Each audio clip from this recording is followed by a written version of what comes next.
I'm here at IlluxCon with artist Matt Mrowka. Thank you for speaking with me. Hey, anytime. Thanks. I'd like to start by asking, is there an artwork here you are most proud of and why? Out of this collection right here, you mean? Yes.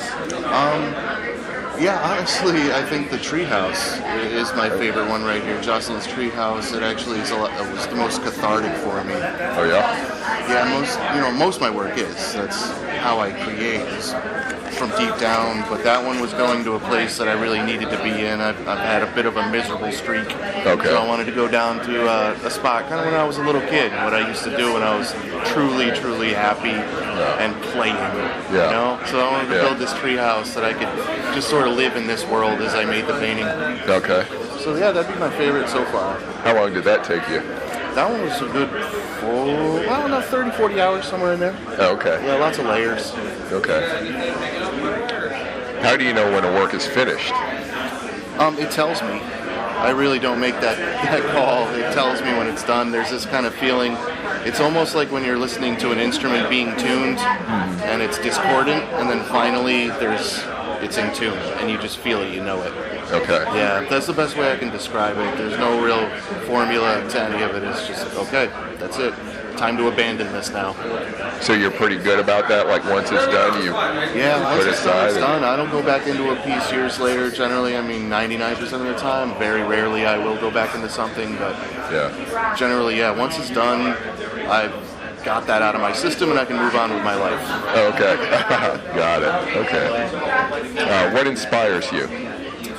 Well, every artist will tell you, everything around you inspires you, of course, but I tend to find a lot more inspiration in more dismal and grim subjects. I love anything old, abandoned, rusty, crusty, beaten down, and then I try to reuse that in my work and give it a second life in a way. Okay. Yeah. I see that.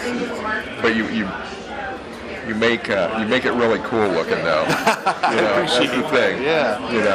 Yeah, I think really the structures are beautiful. All these abandoned barns and rotted out farms. You see them against the skyline and they form really beautiful silhouettes.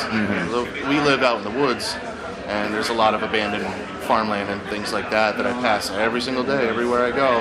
Yeah. Every day you think, boy, that's gorgeous. Especially the light hits it just right. Yeah. Yeah, I have a passion for those thrown aside, wasting away structures that people don't seem to care about. Yeah, I have an empathy for these inanimate objects. I don't know why. There's something in my soul that I connect with it. Yeah, me too. Yeah. So, cool. What is your most important artist tool? Is there something you can't live without in your studio? Most important artist tool? Silence. Oh, yeah? Yeah, I need dead silence. I don't listen to music. I can't stand if there's people walking around. I really do need to be deeply inside my own head, and that's it. So as far as it's not really material, but that's the thing in my studio that I need the most. Yeah, no, that works. That's really interesting. Is there an element of art you enjoy working with most, and why?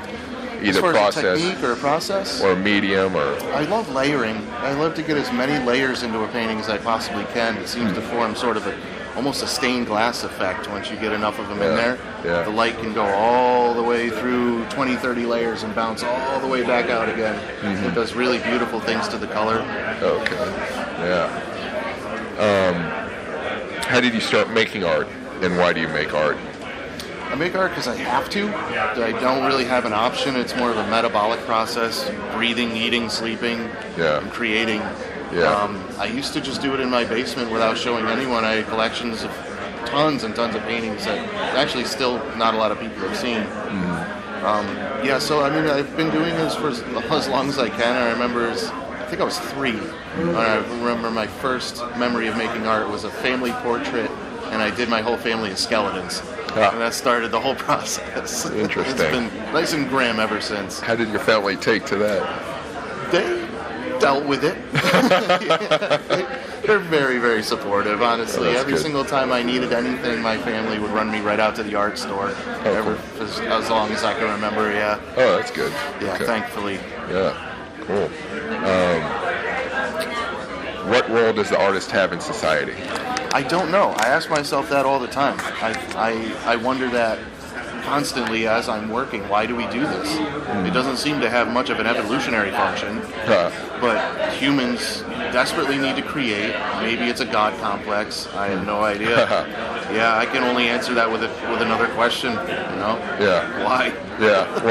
Why not? Right. What movies, books, or other artwork in science fiction or fantasy have inspired you?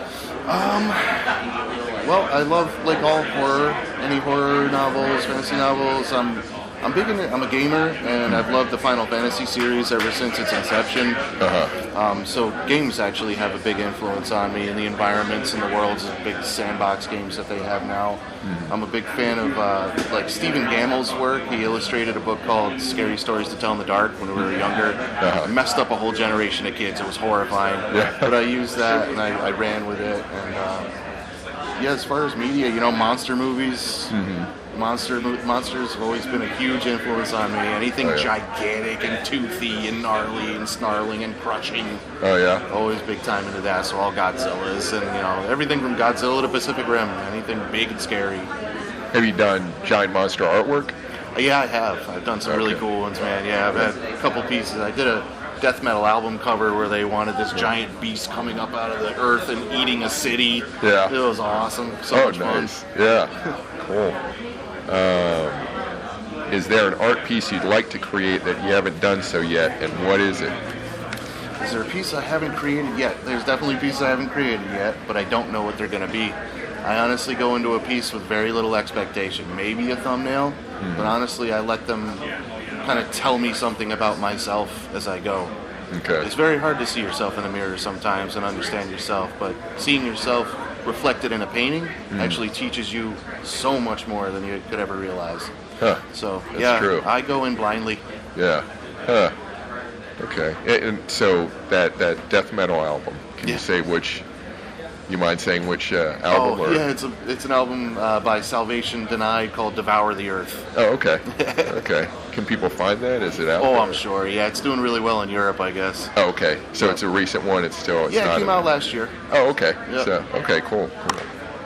Any last words, or because I'm done with my questions? No, that's it. I mean, I keep on. One thing I want to reiterate to artists all the time, they ask you, hey, what does it take to be an artist? And I just tell them, fire in the belly. That's it. Just fire in the belly. Yeah. Okay. Cool. Well, I appreciate it. Thank you. Hey, my pleasure. Thank you. Please visit chrisalvarez.com for more cool stuff. That's CRISALVAREZ.com. Thanks for listening, and keep imagining the future.